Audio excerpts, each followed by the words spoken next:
So what would you say, man? Like, what would you say was? I know you say you haven't got to that number one spot, but what was that big break where like your Instagram just flooded, your Twitter just flooded, your YouTube just flooded, just everything flooded? I mean, this breaking artist like Tay K was a big break.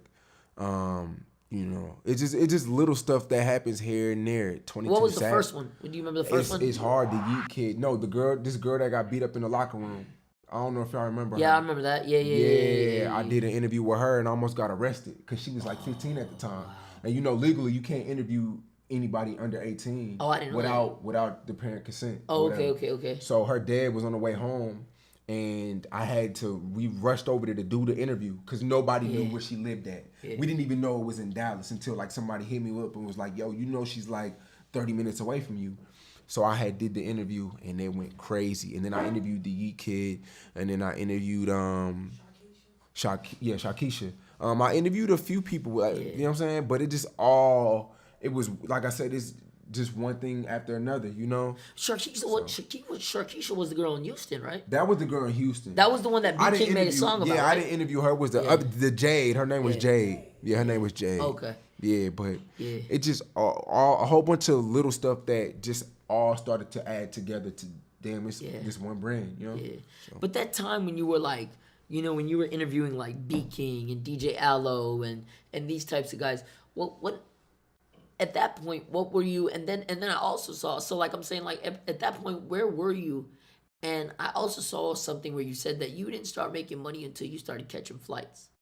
Yeah. What did you mean by that? Like, I mean, people don't really love you until they can't. And when you stop answering phone calls, people appreciate you so much more. Yeah. When people know that they can, when you're so accessible and they know, if I know that when I walk to the corner store, I'm gonna see you every time I walk to the corner store, it's like I don't appreciate you. Yeah. You know what I'm saying? Yeah. Like it's kind of like that theory when, like, it's a whole bunch of bad girls in our classroom, but when that new girl come in, we want her. You know what I'm saying? Yeah. So it's just like when I left the city, and you know, when I just left the city and spread my wings, and I wasn't really a local artist. Yeah. I mean, a local blogger. I'm sorry. Why am I talking like a rapper? I'm not a rapper. But when I was no longer a local blogger anymore, it was kind of like that's when the money started being made, because people wanted to be on my platform because they know they were going to get more than just a Texas following, the Texas fans. Yeah. Now when you're on Say Cheese, you can get Baltimore, you can get Charlotte. South Florida is our biggest market. Houston's our second biggest market. You know what I'm saying? So, So I think the number one questions that a lot of kids have when looking at you is saying, all right, so you didn't get paid till you started taking flights and when you were a local blogger. So how did you support yourself and do the Say Cheese thing? What were you doing? I quit my job. I quit my job with $27. I threw a party. Hey, record this. I'm sorry. No, Y'all that's gonna fine. edit this, right? Yeah, we can just... Yeah. Let me know when it's recording. Oh, well, anyways. Y'all know the game Call of Duty? Yeah. Well, I threw a party called Call of Booty. Okay. Yeah, Call of Booty 2.5 Halloween. And I made $1,500. Okay. And I bought a laptop and I bought a camera.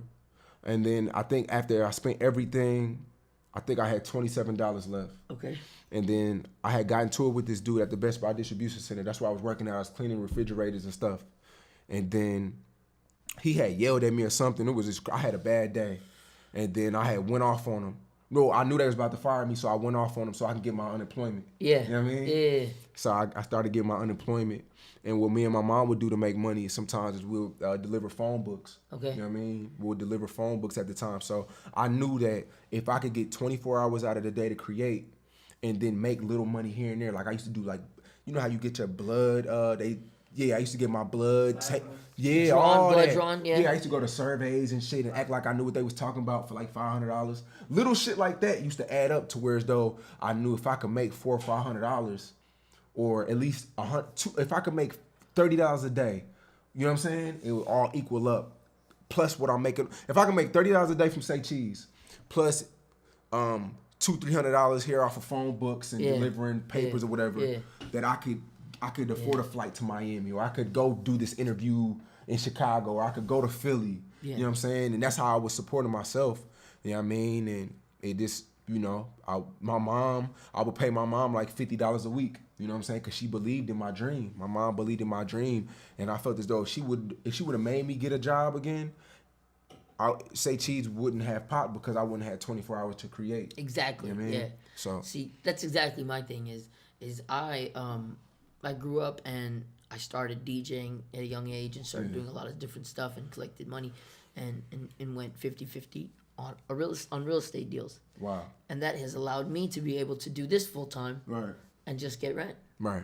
So it's kind of the same thing that I feel like if you want to do this, you got to be able to come up with some way that you can dedicate most of your day to it, because the top dogs, the dudes that you're competing with, the dudes that you want to take the top spot of, they doing it 24/7. 24/7. 365. 24/7. I got tired of being in Best Buy having to hide my phone so my supervisor wouldn't see me. Yeah. You know what I'm saying? I used to have to hide it's my whack. phone, and you know what I mean? People hit me up, yo, I'm trying to get a freestyle, man. Freestyle is like $50. Used to go like hotcakes. Yeah. You know what I'm saying? Three freestyles a day is $150. At the time, I'm only making $300 a week. Yeah. You know what I'm saying? Well, shit, less than that with tax. So if I can get three freestyles a day, you know what I'm saying? That's $300 every 2 days, and then $600 a week if I get three, whatever. I don't know, but it used to equal up. To, you know what I mean? But that was at the beginning. Now, like, Yeah. you don't do the pay for get on Say Cheese thing. I mean, yeah, you could pay to get on Say Cheese, but I still, one thing about me, I still find people before they pop. You know what I'm saying? I'm like, Say Cheese is like Apollo. Yeah. It's just like Apollo, and I'm not saying Say Cheese because sometimes we do post artists that aren't whatever. Yeah. But where I changed it at, I used to be about 2 years ago. I used to tell a person, "Nah, you can't. This shit ain't hot." You know what I'm saying? And then they will pop. Yeah. So I'm like, damn. Like, okay, I'm gonna let this people on Say. Okay, I'm trying to make it to where as though it makes sense, right? When I used to tell people that their music wasn't good, they didn't really. Yeah, it is. Yeah. I'm like, okay, get on Say Cheese. And there used to be a time where, well, it still is. Now when you get on Say Cheese and 100 people say you trash, they value that more. You feel what I'm saying? So Say Cheese is like the modern day Apollo. You can get on Say Cheese and get booed. Yeah. Or you can get on Say Cheese and get 5,000 and 10,000 followers. Yeah. You know what I'm saying? Yeah. So But you interview them and they freestyle, and then the comments just tell them right. Because I used to tell people, nah, man, you're not good enough. But Yeah. then they're like, who the fuck are you to say? Yeah. So now I used to be like, okay, come on, you can get on. And then the comments, they be like, damn, maybe Sean was right. And then it makes sense now. You know what I'm saying? Yeah. See, I don't know, man. I never wanted to do the pay for interview thing. Right. But I mean, eventually, maybe we'll do like an underground show.